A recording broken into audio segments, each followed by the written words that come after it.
So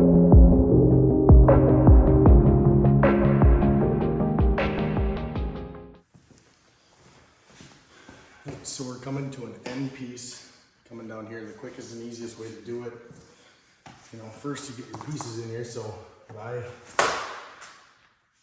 recommend is, if you can't get it in with your hands, which a lot of the newer LVP flooring, you can usually get most of it put together with your hands.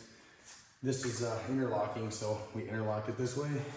Put that side in, always start on that side. Whatever side you're locking in, interlocking and in. If you can't get it in, if it's a little bit more difficult, I always recommend using, they got tapping blocks. I like the rubber ones because they don't hit as hard, but the only bad problem is they do break a lot on the side that you're pounding because you gotta hold on to it when you're hitting onto it. I like the rubber one. They have a lot of different styles. It's more just personal preference. This is an end tap in, so you have to tap something in, or if you're trying to come up against the wall and you need something to hold, these work great. Regular pry bar is my favorite. One thing I see in videos all the time is guys putting together the flooring and using their hammer, hitting right here.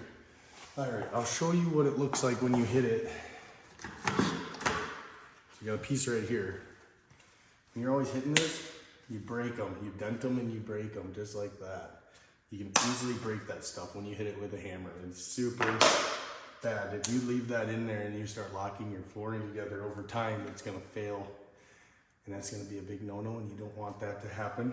So I always recommend using a tapping block.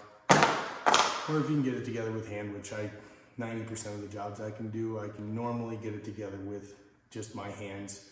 Putting it, when you're going this way, it's a little bit more difficult pushing the boards in because it's awkward and it's hard on your shoulders and wrists. So once you get it built out far enough, I usually like to crawl on top of the flooring and lock it in that way. That's a little bit easier.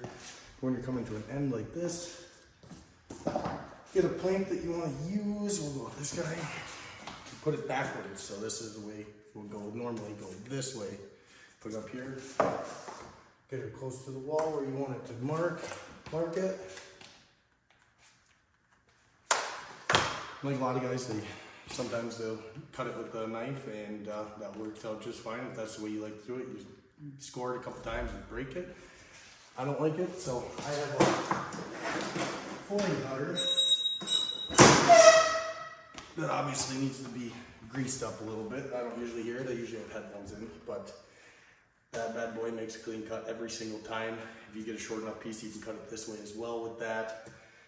It's all personal preference. That, I like it. It saves me a lot of time, a lot of energy, and it always gets a nice, perfect cut on the end. You can get them at almost any flooring store, or if you go on Amazon, that's where I get everything usually because it ships right to your house. But yeah, so let me get that down here. Okay. And then you can take this piece, bring it down to the start. You gotta start.